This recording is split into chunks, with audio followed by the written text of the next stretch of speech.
রোস্টটা আমার প্লেটে দাও। অনেকদিন পরে অনেক সুস্বাদু মজার মজার খাবার খাচ্ছি। ডাল ভর্তা খাইতে খাইতে জিভার স্বাদ একেবারে নষ্ট হয়ে গেছে। কি হলো, ধরে রাখছো কেন? দাও আমারে। স্নেহা তো একটাও খায় নাই, আপনি দুইটা খাইছেন অলরেডি। আর তানিয়া ভাবি তো একটা বেশি দেয় নাই যে উপরে খাইতে পারবে, তাই না? তাহলে তুমি রোস্টটা খাও।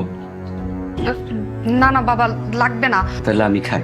আব্বা, আপনি একজন বুদ্ধিমান মানুষ হয়ে এমন ভাব করতেছেন মনে হয় যেন আমি আপনাদের কোনোদিনও ভালো মন্দ কিছু খাওয়াই না, অথচ আমি এত চেষ্টা করি, এত কিছু করি সংসারের জন্য। এত বড় বড় কথা কইস না সায়া।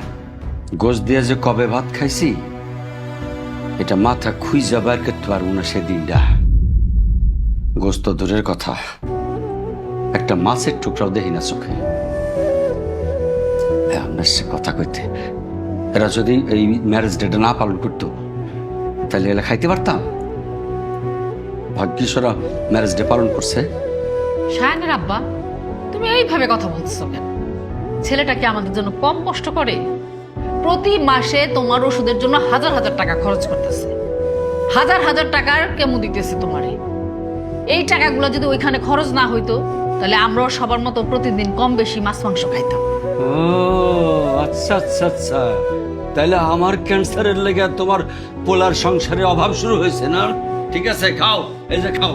এখন চলে যেতে সেই সংসারে থাকবো না আমি। আব্বা আপনি রাগ করেন না। মা আসলে আপনাকে কষ্ট দেওয়ার জন্য বলে নাই, জাস্ট এমনিই বলছে। এ জাস্ট এমনি বলছে? তুমি চিনো তারে? আমার অপমান করে বলছে, এমনি এমনি বলে নাই। আব্বা, আব্বা আপনি খান, আম্মা ওইভাবে বলে নাই। আমি আমার পক্ষ থেকে সরি বলতেছি। আব্বা খান, প্লিজ খান। আব্বা, আপনার ছেলেও সরি বলছে, আপনি মজা করে খাচ্ছিলেন, খান প্লিজ। তানিয়া খাবার দিয়ে গেছে, ভালো কথা, কিন্তু সে মাঝখানে এমন একটা মন্তব্য করছে যেটা শুনে আমার পছন্দ হয়নি। কি বলছে? কিছু বলে নাই, তুমি খাও না। কি আবার বলবে? খোঁচা দেওয়া কথা বলছে যে আপনাদের দাওয়াত দিতাম, আপনারা বাসায় যেতেন, কিন্তু আপনাদের তো আবার খুব আত্মসম্মান বোধ আছে, এটার জন্য মানুষের কাছে ধার দেনা কইরা আমার জন্য সস্তায় গিফট কিনে নিয়ে যেতেন। আর বৌমারে অপমান করে কথা বলছে, এইটাও আমার শুনতে ভালো লাগে না। তানিয়া আবার কি বলছে তোমাকে বলো? তেমন কিছু বলে নাই, তুমি খাও তো। তানিয়া ভাবি তোমার কি বলছে সেটা বলো। বলো।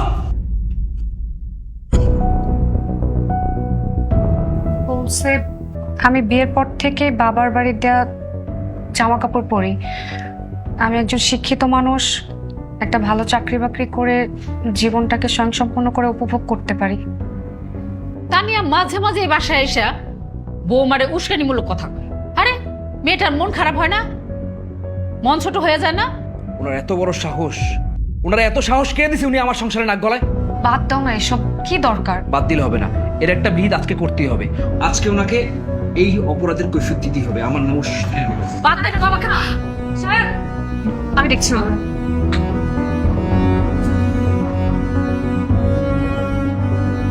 কি হলো? তুমি আজ যেটা বই রইলা কেন? খাও। পোলা তো হয়েছে একেবারে তোমার মতো, ইগোতে ভরা।